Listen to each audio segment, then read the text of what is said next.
Hello, students. Welcome to the class. I am Mohammad Ayusin, a postgraduate in biotechnology. And in this session, we will cover prokaryotic cell in depth. तो जो इसका नाम prokaryotic cell है, जो prokaryote, इस नाम से ही हमें पता लगना चाहिए। प्रो यानी कि प्रीमिटिव एंड कैरियो यानी कि न्यूक्लियस, जिसमें जो है प्रीमिटिव तरह का जो है पुराने तरह का जो है न्यूक्लियस पाया जाता है। उस सेल को हम प्रोकैरियोटिक सेल कहते हैं। जबकि इसके न्यूक्लियर जो रीजन होता है उसको हम न्यूक्लियस नहीं कह सकते, उसको हम न्यूक्लियोइड कहते हैं। क्यों? क्योंकि उसमें एक डिस्टिंक्ट मेम्ब्रेन उसको कवर्ड नहीं करती है। तो any of the typically unicellular microorganism that lacks a distinct nucleus and a membrane bound organelles and that are classified as kingdom monera or into two domains, which are bacteria and archaea. And what are the example of prokaryotes? The prokaryotic cell lacks internal cellular bodies, organelles, which while the eukaryotic cells possess them. Examples of prokaryote are bacteria and archaea. And examples of eukaryotes are protists, fungi, plants, and animal cells. Everything except the prokaryotes are eukaryotes. Prokaryotes can be split into two domains, archaea and bacteria. The archaea, which is also known as the primitive bacteria, and bacteria, which is also known as eubacteria, true bacteria. And in this, cyanobacteria are sometimes considered algae, जबकि ये true algae नहीं होते क्योंकि ये prokaryotic cell है. They are actually bacteria. Prokaryotic, where the term algae is now reserved for eukaryotic organisms. They also derive their energy through photosynthesis but lack a nucleus or a membrane-bound organelles like chloroplast. तो यहाँ एक distinct chloroplast नहीं होता और इनके nucleus में भी membrane नहीं होती है। तो कंपोनेंट्स क्या क्या होते हैं प्रोकैरियोटिक सेल के? तो all cells share four common components, जैसे कि plasma membrane an outer covering that separates the cell's interior from its surrounding environment, cytoplasm, a jelly-like cytosol within the cell in which other cellular components are found, and DNA, the deoxyribonucleic acid, the genetic material of the cell, and the ribosomes where protein synthesis occurs. And they also have some other components like pili, flagella, fimbriae, capsule, cell wall, mesosome, and chromatome, which we will study in depth in later slides. जैसे कि आप ये structure देख सकते हैं, ये फिम्ब्रिला के structure बाहर हमको देखने को मिल रहे हैं। ये फ्लैजिला जो साइज में काफी बड़ा होता है एज कम्पेयर टू पिल्लाई और फिम्ब्रे। ये सेल वॉल, और सेल वॉल के भी बाहर जो कवरिंग है वो हमारी है कैप्सूल की, और सेल वॉल के अंदर ये हमें प्लाज्मा मेम्ब्रेन, और ये जो है हमें इंक्लूजन देखने को मिल रहे हैं इसके अंदर, और ये हमारा न्यूक्लियोइड रीजन, ये जेली लाइक सब्सटेंस जो कि अंदर कवर कर रहा है सारे ऑर्गेनेल्स को, वो जो है हमारा साइटोप्लाज्मा। हमें यहाँ राइबोसोम्स भी देखने को मिलते हैं, जैसा हमने पहले भी पढ़ा था पहले लेक्चर में कि प्रोकैरियोटिक सेल्स में हमें राइबोसोम्स भी देखने को मिलते हैं, लेकिन वो राइबोसोम्स यूकैरियोटिक सेल्स से काफी डिफरेंट होते हैं। Then what are the fundamental components of prokaryotic cells? The nucleoid. The nucleoid meaning nucleus-like, means nucleus-like, not nucleus, is an irregularly shaped region within the prokaryotic cell that contains all or most of the genetic material. While most prokaryotes like E. coli contain a single circular DNA molecule that makes up their entire genome.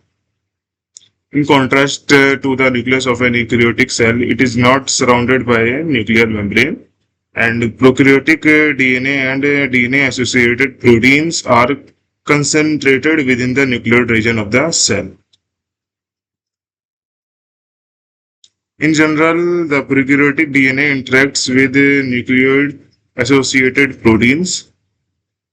These are not histone proteins. ये जो है eukaryotic cell में मिलने वाले histone protein से जो है काफी डिफरेंट होते हैं एसोसिएटेड प्रोटीन्स, ये जो है प्रोकैरियोट्स में हेल्प करते हैं क्या, डीएनए से इंटरेक्ट करते हैं और डीएनए से बाइंड करते हैं, that assist in organisation and packaging of the chromosomes, और क्रोमोसोम की फॉर्मेशन में यानी कि डीएनए पैकेजिंग एंड ऑर्गेनाइजेशन में हेल्प करते हैं। NAPs function similar to histones, which are DNA organizing proteins found in eukaryotic cells. ये हमने जो है ये देखिए न्यूक्लियोइड रीजन है, क्योंकि यहाँ की डेंसिटी काफी ज्यादा होती है, तो यहाँ जो है इन द दिस इमेज जो है ये लाइटर है, लेकिन जो है ये काफी ही डेंस रीजन होता है। ये हमारा ट्रांसमिशन इलेक्ट्रॉन माइक्रोस्कोप से की इमेज है। While most prokaryotes like E. coli contain a single circular DNA molecule that makes up their entire genome. ये प्लाज्मिड क्या होता है? तो हमने प्लाज्मिड पहले भी लेक्चर में हमने कवर किया था कि प्लाज्मिड क्या होता है। प्लाज्मिड वो होता है जो extra chromosomal DNA, circular DNA हमें मिलता है, तो उसको हम प्लाज्मिड कहते हैं। तो ये प्रोकैरियोटिक सेल्स में also contains extra chromosomal DNA और DNA that is not part of the chromosome. This extra chromosomal DNA is found in plasmids, which are small circular double-stranded DNA molecules. Plasmids are more commonly found in bacteria. However, plasmids have been found in archaea and eukaryotic organisms. Plasmids often carry genes that confer advantageous traits such as antibiotic resistance, जिसको हम जो है इसकी importance के बारे में हमें biotechnology में पता लगे, जैसे कि इसमें जो कई जो है एंटीबायोटिक रेजिस्टेंस जीन पाए जाते हैं, जैसे कि कैनामाइसिन, टेट्रासाइक्लिन, एम्फिसिलिन, जो कि जो है हमें ये जो है transform cell, non transform cell और जो है रिकॉम्बिनेंट सेल्स के बारे में हमें आइडेंटिफिकेशन में हेल्प करते हैं। Thus they are important to the survival of the organisms. और ये जो है जैसे कि ये उस एंटीबायोटिक से, किसी स्पेसिफिक एंटीबायोटिक से रेजिस्टेंस उस जो है ऑर्गेनिज्म को, उस जो है सेल को देते हैं, तो उसके सर्वाइवल में भी काफी इंपॉर्टेंट होते हैं। Such that plasmids often have hundreds of them within a single cell. Ribosomes, prokaryotic ribosomes are found in cytoplasm. They are called 70S ribosomes because they have a size of 70S, whereas eukaryotic cytoplasmic ribosomes have a size of 80S.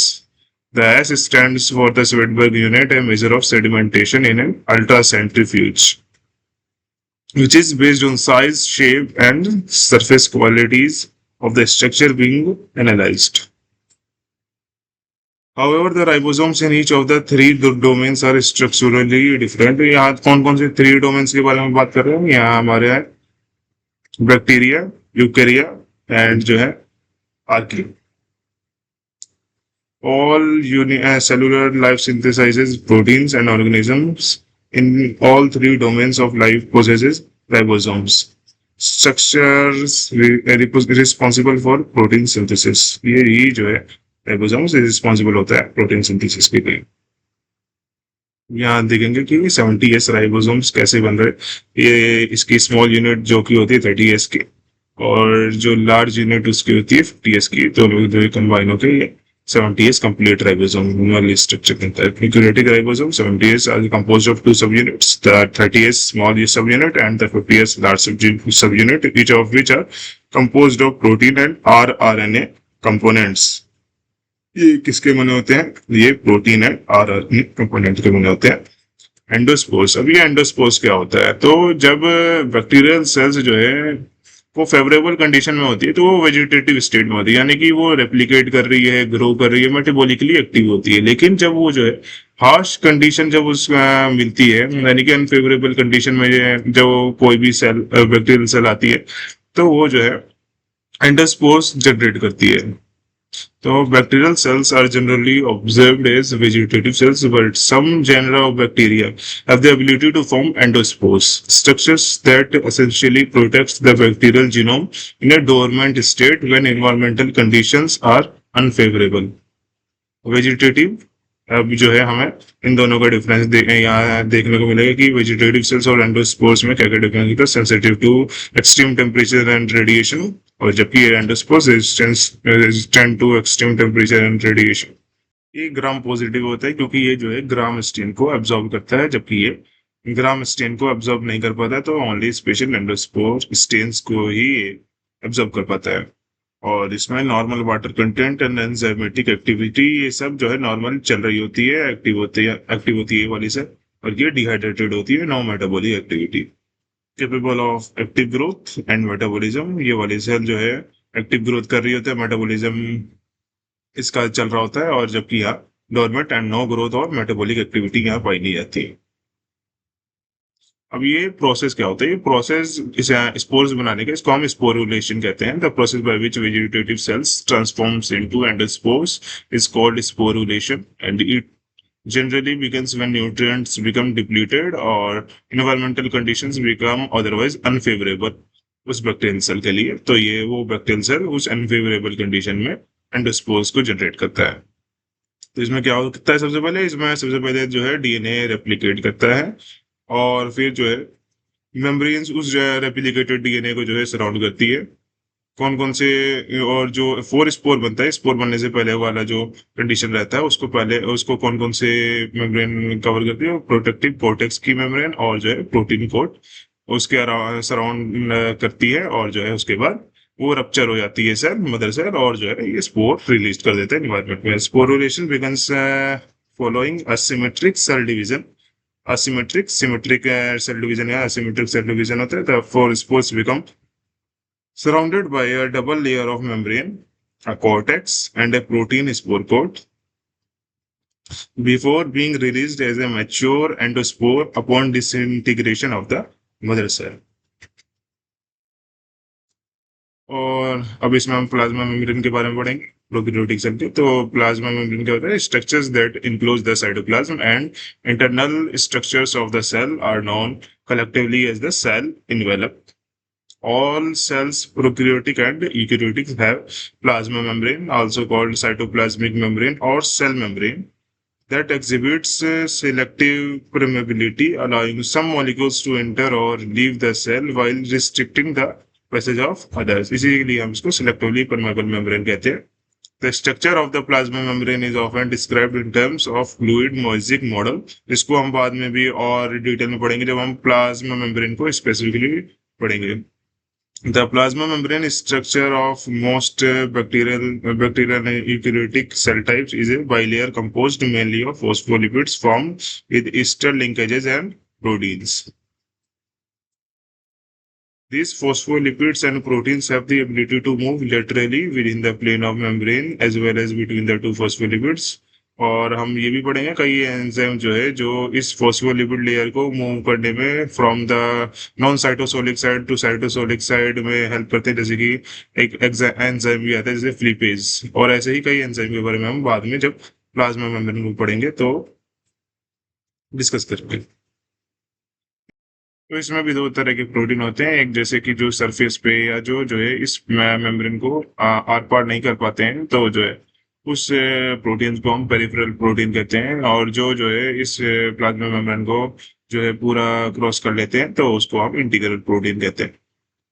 अब जो है इन protein पे भी जो है ना carbohydrate की जो है कई चेन लगी रहती है, जैसे कि इसमें ये हमारा मिलकर बना है ग्लाइकोप्रोटीन कार्बोहाइड्रेट, ये हमारा उस पे एक ग्लाइकेन चेन जुड़ी हुई कार्बोहाइड्रेट की। और वैसे ही लिपिड पे जुड़ा हुआ है ये कार्बोहाइड्रेट चेन, तो हम इसको ग्लाइकोलिपिड कहेंगे।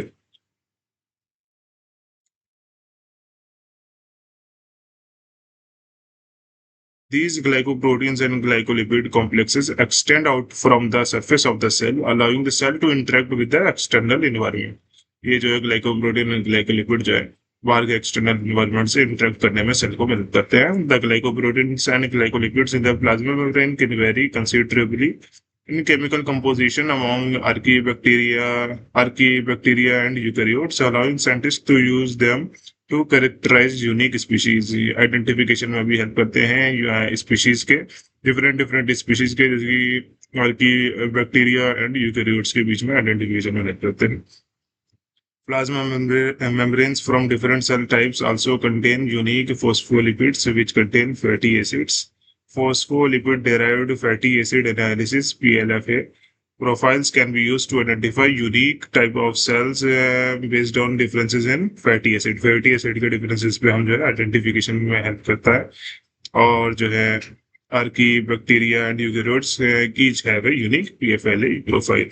सबकी जो है ये जो पीएलएफए प्रोफाइल अलग अलग होती है, तो ये हमें जो है ना इन तीनों के बीच में आइडेंटिफिकेशन में हेल्प करता है स्पीशीज का।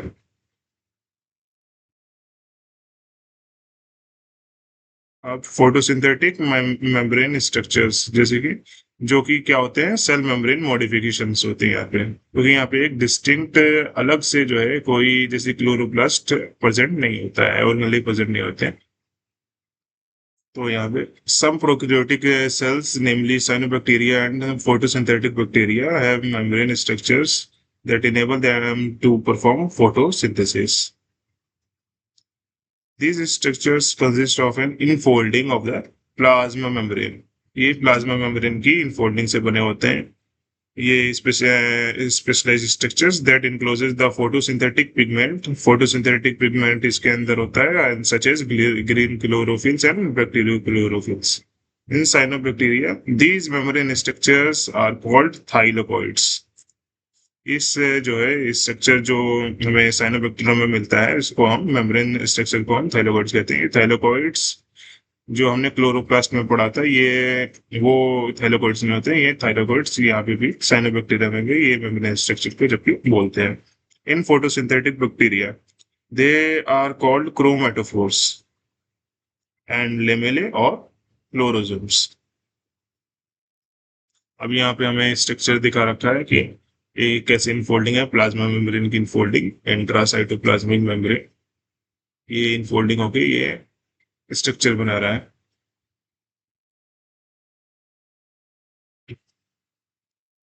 ऐसे ही यहाँ पे जो है क्रॉस सेक्शन दे रखा है बैक्टीरिया का, जो कि यहाँ आप देख सकते हैं ये इनफोल्डिंग्स थाइलोकॉइड्स है।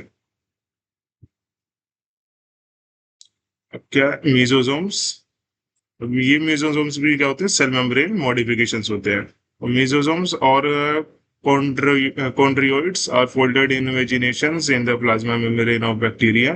A specialized membranous structure is a mesosomes, which is formed by an extension of plasma membrane into the cell. Into the cell जो है extension होता है plasma membrane का. These extensions are in the form of vesicle, tubules and lamellae. Functions: these extensions helps in synthesis of the cell wall and replication of the DNA. ये जो हमारे extensions होते हैं, जो कि हम यहाँ मेसोसोम्स कह रहे हैं, ये किस किस हैं, ये जो है सेल सिंथेसिस में किस सेल के वॉल के सिंथेसिस में हेल्प करते हैं, साथ ही साथ रेप्लिकेशन ऑफ डीएनए के। They also help in the equal distribution of chromosomes into daughter cells. यहाँ पे जो है क्या होता है कि जब ये डीएनए रेप्लिकेट करते हैं, तो डीएनए जो है इनको एंकर की तरह यूज करता है। तो जब ये लेमेले से अटैच्ड डीएनए न्यू डीएनए का फॉर्मेशन होता है, तो वो उन न्यू डीएनए स्ट्रैंड्स को अपोजिट एंड्स में खींचते हैं, और खींचने के बाद जो है ये लेमेले जो है सेल वॉल का फॉर्मेशन करवाते हैं। सेल वॉल पहले डिपोजिशन और लास्ट बाद में सेल वॉल का फॉर्मेशन जब कंप्लीट हो जाता है, तो ये दो अलग अलग डॉटर सेल में डिवाइड हो जाती है। It also increases the surface area of the plasma membrane to carry out various enzymatic activities. It helps in secretion process as well as in bacterial respiration.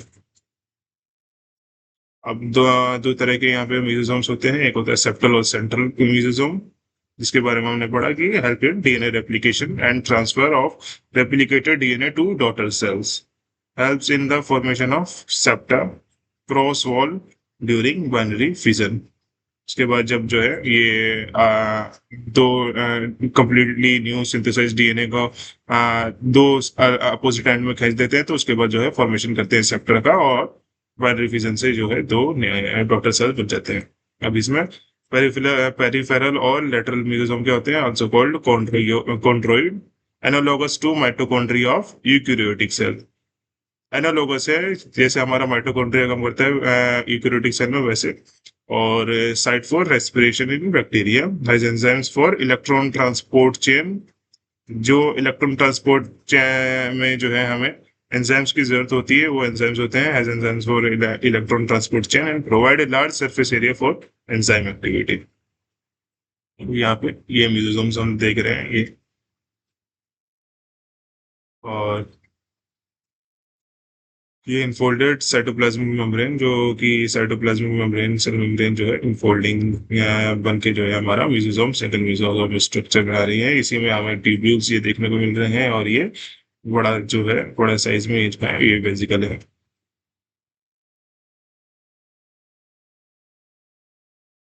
Cell wall क्या होती है इसमें, is the primary function of the cell wall is to protect the cell from harsh condition in the outside environment. When present, there are notable similarities and differences among the cell walls of archaea, bacteria, and eukaryotes. The major components of bacterial cell wall is peptidoglycan or murine.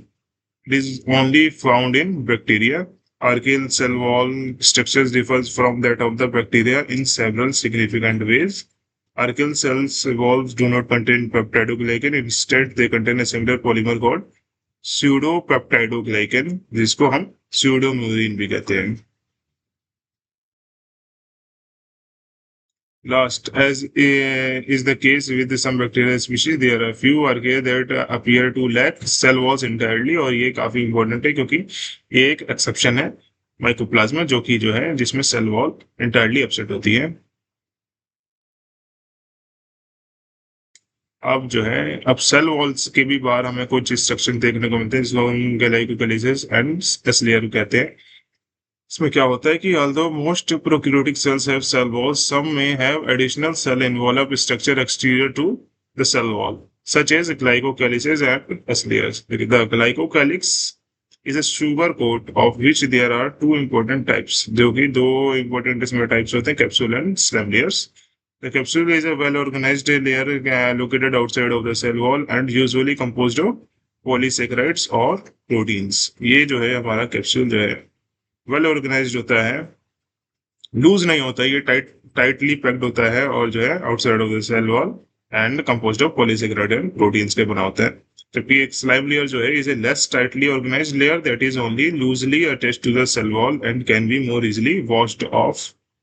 Slime layers may be composed of polysaccharides, glycoproteins, and glycolipids.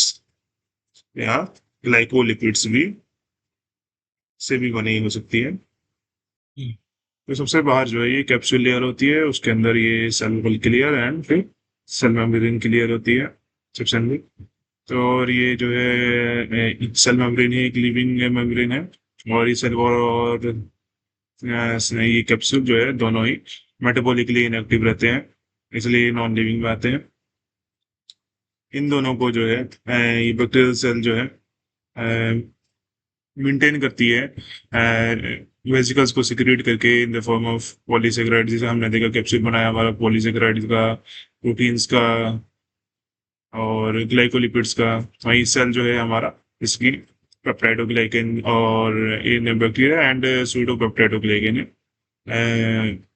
Archie में, तो उससे जो है ये bacterial cell इसको maintain करती रहती है. और ये जो है दोनों लेयर ये सेल को जो है from predation and hinder the action of antibiotics and disinfectants, ये जो है सर्वाइवल चांसेस जो है बैक्टीरियल सेल के बढ़ाती है, सर्वाइवबिलिटी इंक्रीज करती है सेल के. S layer is another type of cell envelope structure. It is composed of a mixture of structural proteins and glycoproteins. In bacteria, S layers are found outside of the cell, but in some archaea, the S layer serves as the cell wall. The exact function of S layer is not entirely understood as they are difficult to study, but available in evidence suggests that they may play a variety of functions in different prokaryotic cells, such as helping the cell withstand the osmotic pressure and for certain pathogens interacting with host immune system. The ability to produce a capsule can contribute to microbes' pathogenicity, ability to cause disease, because the capsule can make it more difficult for the phagocytic cells, such as the white blood cell, WBCs, to engulf and kill the microorganisms. The Streptococcus pneumoniae, for example, produces a capsule that is well known to aid in the bacterium pathogenicity है, उसकी pathogenicity को भी increase करते हैं, और disease causing ability को increase करते हैं, जिसको हम पैथोजेनेसिटी कहते हैं। जिसकी वजह से जैसे कई इम्यून सिस्टम की सेल जैसे वाइट ब्लड सेल उसको जो है इनगल्फ करने में और मारने में जो है असमर्थ रहती है, कई बार नहीं मार पाती है। अब यहाँ filamentous appendages. Many bacterial cells have protein appendages embedded within their cell envelopes that extend outward, allowing interactions with the environment. These appendages can attach to other surfaces, transfer DNA, or provide movement. Filamentous appendages include fimbriae, villi, and flagella. ये जो small सबसे ज्यादा small and size होते हैं वो फिम्ब्राई होंगे, और जो है जो पिल्ले फिम्ब्राई से जो है साइज में बड़े होंगे, और जो है फ्लैजिलम जो है इन दोनों से ही ज्यादा बड़ा होता है साइज में। Flagella, the introduction of flagella. Flagella are the complex filamentous cytoplasmic structure protruding through cell wall. These unbranched long thread like structure mostly composed of protein flagellin. ये flagellin protein के बने होते हैं, intricately embedded in the cell envelope. They are about 12 to 30 nanometer in diameter and 5 to 16 micrometer in length. They are responsible for the bacterial motility, and motility plays an important role in survival and ability to certain bacteria to cause diseases, यानी कि उसकी pathogenicity भी increase करता है ये flagella. अब यहाँ पे क्या क्या होता है, यहाँ पे types and example of flagella. Flagella कैसे प्रेजेंट है किसी बैक्टीरियल सेल में, उसके बेस पे जो है इसको क्लासिफाई कर रखा है, जैसे कि मोनोट्रिकस, यानी कि एक सिंगल फ्लैजिला प्रेजेंट है वन एंड में, in one end of the cell. Example है Vibrio cholerae, Pseudomonas, aeruginosa. And second है लोफोट्रिकस, यानी कि presence of bundle of flagella in one end of the cell. ये दोनों में ही जो है इसमें एक प्रेजेंट होता है, इसमें जो है एक बंडल ऑफ प्रेजेंट होता है, लेकिन दोनों में ही एक एंड में ही प्रेजेंट होगा सेल के, जिसमें एग्जाम्पल है सूडोमोनास फ्लोरोसिन। अब एम्फीट्रिकस, एम्फी यानी कि हमें नाम से पता लगा, एम्फी यानी कि दो दो एंड पे प्रेजेंट होगा, प्रेजेंस ऑफ सिंगल और cluster of flagella at both end of the cell. इसके एग्जांपल में आएगा एक्वस स्पिरिलियम। अब पेरिट्रिकस, यहाँ पे जो है numerous flagella all over the bacterial body पाया जाता है, एग्जांपल है सैल्मोनेला टाइफी। ये हमारा मोनोट्रिकस है, एम्फीट्रिकस दो एंड में पाया जा रहा है। अब यहाँ लोफोट्रिकस एक ही एंड में पाया जाएगा, और पेरिट्रिकस में कहीं पे भी all over the bacterial body हमें फ्लैजिला मिल सकता है। और इसमें एक और होता है एट्रिकस, जिसमें absent of flagella, flagella entirely absent होता है, एग्जांपल है शिगेला। अब जो है हम इस फ्लैजिला के को जो है इन डेप्थ में इसके फंक्शन और कैसे काम करता है ये उसके बारे में पढ़ेंगे, इसके स्ट्रक्चर और फंक्शन के बारे में।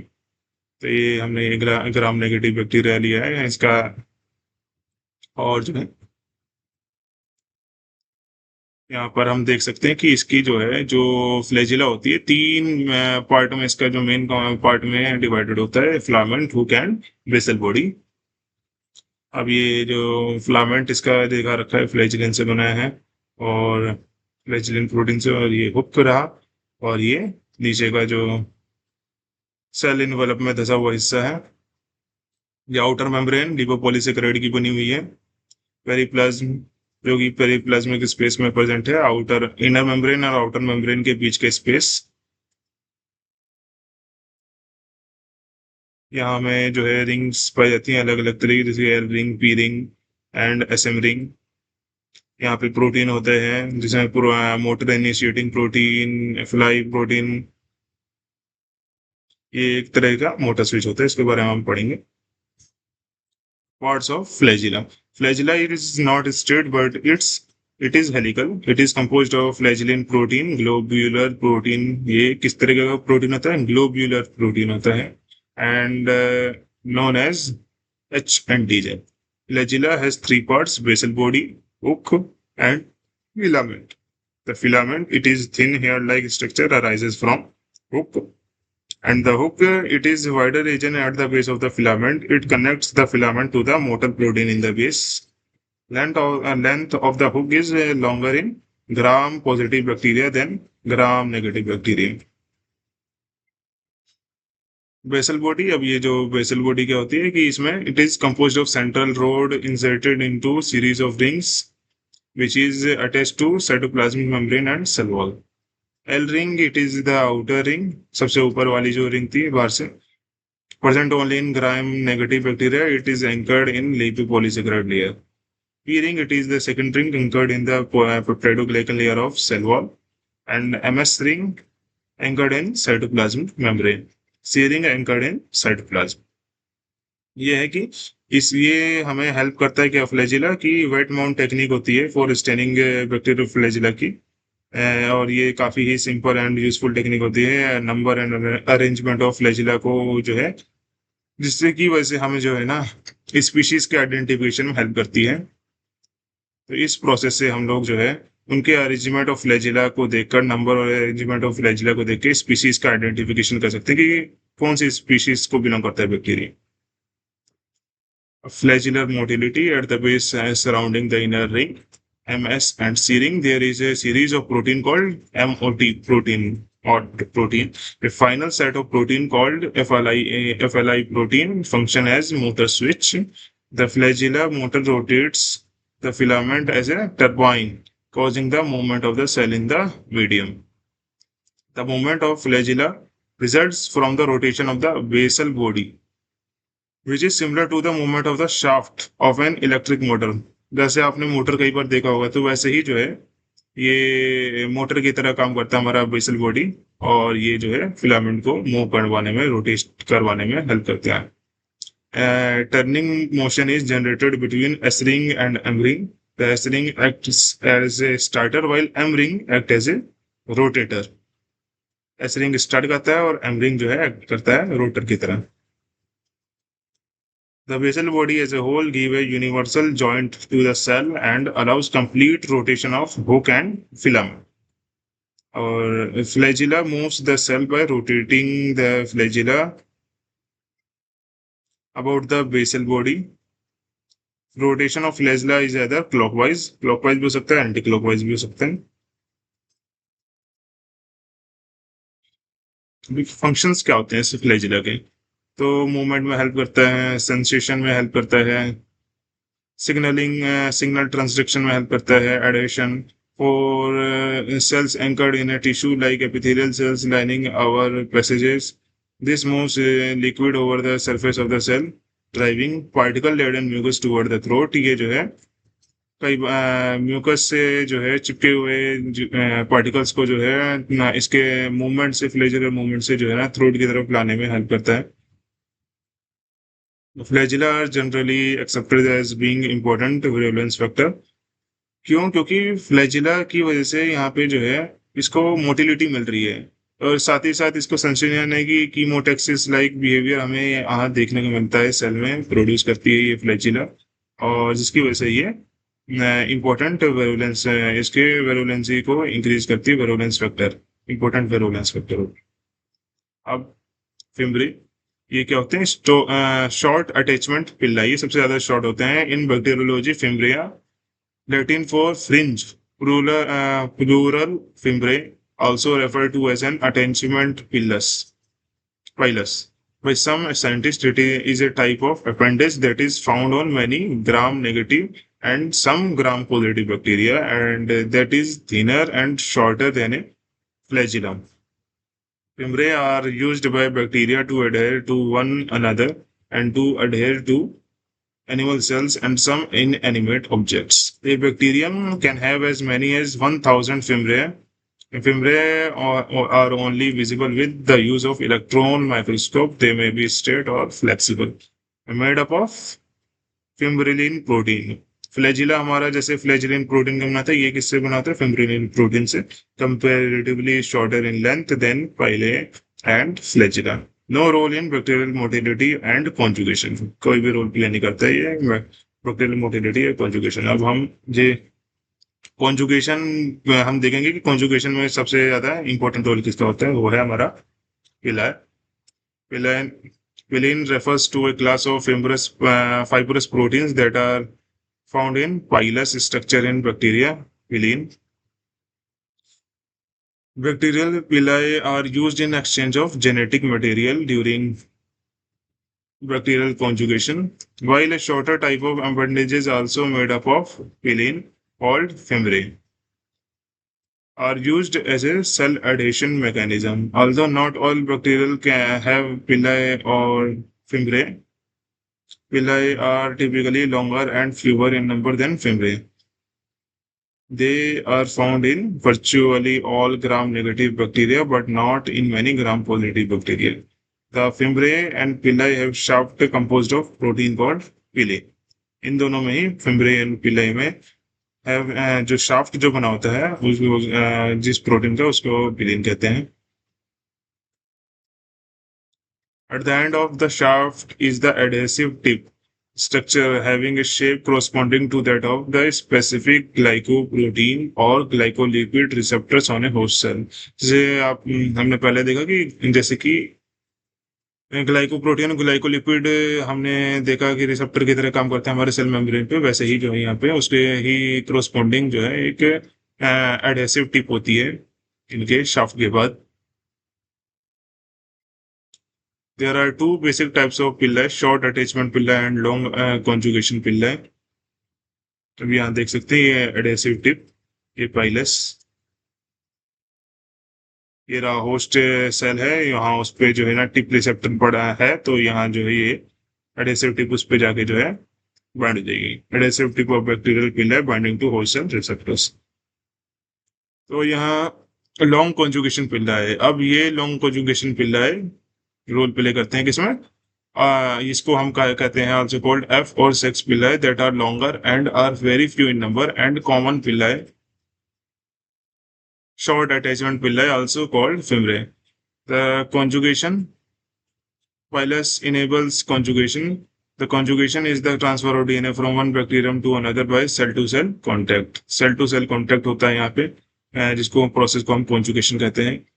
In gram-negative bacteria, it is typically transfer of DNA from a donor or a male bacterium with a sex pilus.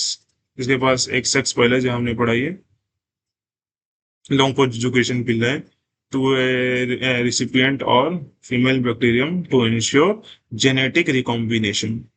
यहाँ है हमारा ये पिल्ला, ये sex pilus, so called sex पिल्ला एफ, फीमेल जेनेटिक रिसिपिएंट जिसके पास जो है नहीं है सेक्स पिलस, और यहाँ मेल जेनेटिक डोनर है. यहाँ कॉन्जुगेशन हो रहा है, कॉन्जुगेशन रिलेटेड जेनेटिक रिकॉम्बिनेशन. ये हमारा इमेज है scanning electron micrograph of E coli bacteria exchanging the genes. Conjugation process हो रहा है. तो इस लेक्चर में हमने जैसे कि प्रोकैरियोटिक सेल को इन डेप्थ में कवर किया है. जो भी टॉपिक हमारे एनसीईआरटी में एक जितने भी टॉपिक्स हैं स्मॉल से स्मॉल हमारे अगर इस लेक्चर में मिस हो रहे हैं तो उसे हम जो है स्पेसिफिक लेक्चर में भी कवर करेंगे. साथ ही साथ हम जब ये सीरीज कंप्लीट हो जाएगी तो जो है हम एनसीईआरटी को भी एक बार गो थ्रू करेंगे उसके हर एक वर्ड को, क्योंकि एनसीईआरटी से ही सारे मोस्टली जो है क्वेश्चंस आते हैं. ये तो हम इसलिए कवर कर रहे हैं क्योंकि जो है ये कई एनसीईआरटी में जो लाइन होती है उनके बिटवीन द लाइंस में बहुत सारी जो इन्फॉर्मेशन जो है कवर नहीं होती है एनसीईआरटी में, तो उसको हम ऐसे ही लेक्चर में कवर करेंगे. और इसके सबसे आखिरी में हम लोग जो है क्वेश्चंस भी सॉल्व करेंगे. चलिए, लेक्चर अटेंड करने के लिए धन्यवाद.